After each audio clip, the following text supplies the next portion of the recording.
शान्ताकारं भुजगशयनं पद्मनाभं सुरेशं विश्वधारं गगनसदृशं मेघवर्णं शुभांगं लक्ष्मीकान्तं कमलनयनं योगी अभिध्यानगम्यं वन्दे विष्णुं भवभयहरं सर्वलोकैकनाथं। श्री गणेशाय नमः। श्री गुरुभ्यो नमः। श्री गोविंदाय नमः। राधे कृष्ण भक्तों, आइए अब श्रवण करते हैं पुरुषोत्तम मास महात्म्य अध्याय 16। श्री नारायण बोले, हे महाप्राज्ञ, हे नारद, वाल्मीकि ऋषि ने जो परम अद्भुत चरित्र दृढ़ धनवा राजा से कहा, उस चरित्र को मैं कहता हूँ, तुम सुनो। वाल्मीकि ऋषि बोले, हे दृढ़ धनवन, हे महाराज, हमारे वचन को सुनिए। गरुड़ जी ने केशव भगवान की आज्ञा से इस प्रकार ब्राह्मण श्रेष्ठ से कहा। गरुड़ जी बोले, हे द्विजश्रेष्ठ, तुमको 7 जन्म तक पुत्र का सुख नहीं है। यह जो वचन हरि भगवान ने कहा सो इस समय तुमको वैसा ही है। फिर भी कृपा से स्वामी की आज्ञा पाकर मैं तुमको पुत्र दूंगा। हे तपोधन, हमारे अंश से तुमको पुत्र होगा, जिस पुत्र से गौतमी के साथ तुम मनोरथ को प्राप्त करोगे, किंतु उस पुत्र से होने वाला दुख तुम दोनों को अवश्य होगा। हे द्विज शार्दूल, तुम धन्य हो जो तुम्हारी बुद्धि हरि भगवान में हुई। हरि भक्ति सकाम हो अथवा निष्काम हो, हरि भगवान को दोनों ही प्रिय है। मनुष्यों का शरीर जल के बुदबुद के समान क्षण में नाश होने वाला है। उस शरीर को प्राप्त कर जो हृदय में हरि के चरणों का चिंतन करता है, वह धन्य है। इस अत्यंत दुस्तर संसार से तारने वाले हरि भगवान के अलावा दूसरा और कोई नहीं। यह हरि भगवान की ही कृपा से मैंने तुमको पुत्र दिया है। मन में श्री हरि को धारण कर सुख पूर्वक विचारो और उदासीन भाव से संसार के सुखों को भोगो।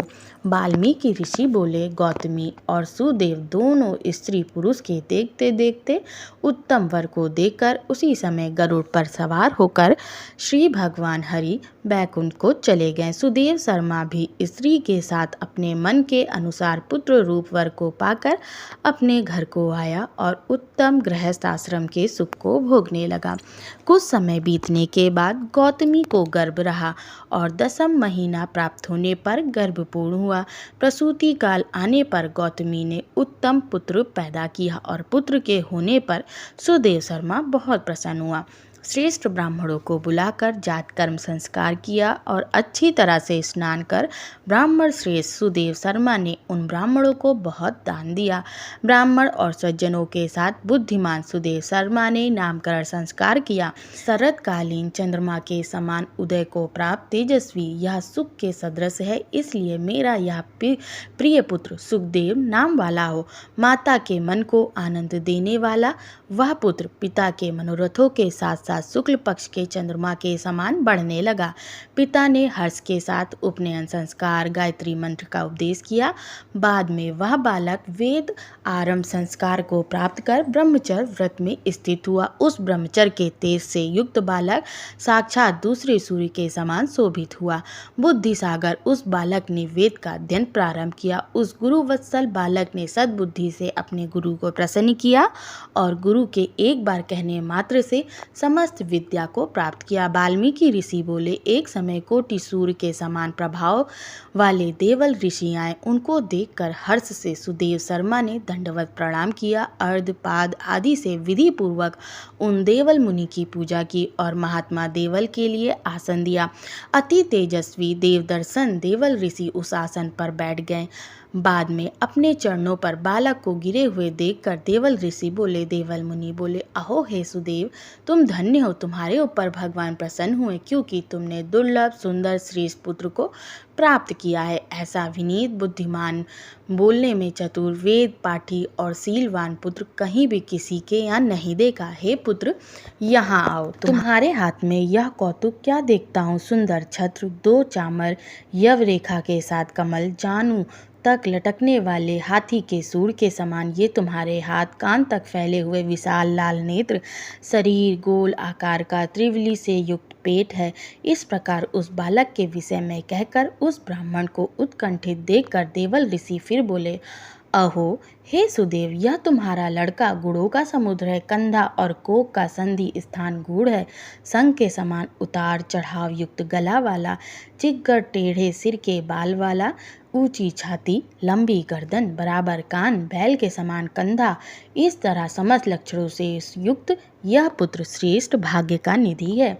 एक ही बहुत बड़ा दोष है जिससे सब व्यर्थ हो गया। इस प्रकार कहकर सिर कांपते हुए दीर्घ श्वास लेकर देवल मुनि बोले, प्रथम आयु की परीक्षा करना और बाद में ही लक्षणों को कहना चाहिए। आयु से हीन बालक के लक्षणों से क्या प्रयोजन है।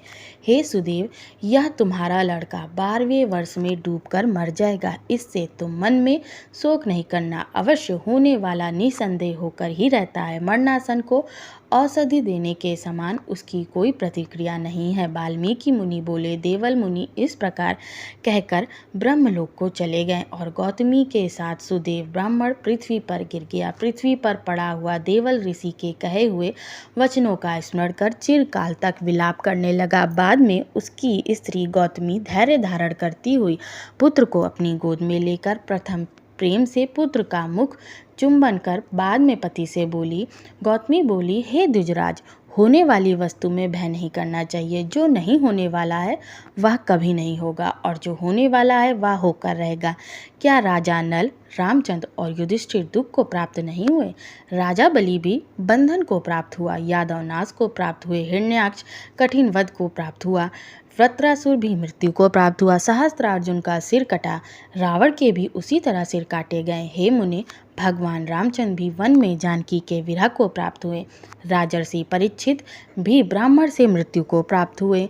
हे मुनीश्वर, इस प्रकार जो होने वाला है वह अवश्य होता है। इसलिए हे नाथ, उठिए और सनातन हरि भगवान का भजन करिए, जो समस्त जीवों के रक्षक हैं और मोक्ष प्रदान करने वाले हैं। वाल्मीकि ऋषि बोले। इस प्रकार सुदेव शर्मा ने अपनी स्त्री गौतमी के वचन को सुनकर स्वस्थ हो हृदय में हरि भगवान के चरणों का ध्यान कर पुत्र से होने वाले शोक को जल्दी से त्याग दिया। इस प्रकार पुरुषोत्तम मास महात्म्य अध्याय 16 संपूर्ण हुआ। पुरुषोत्तम मास महात्म्य अध्याय 1 से 15 की कथा आप मेरे चैनल के प्लेलिस्ट अधिक मास महात्म्य में जाकर श्रवण कर सकते हैं। अगला अध्याय अब अगली वीडियो में श्रवण कीजिएगा। तब तक के लिए राधे कृष्ण।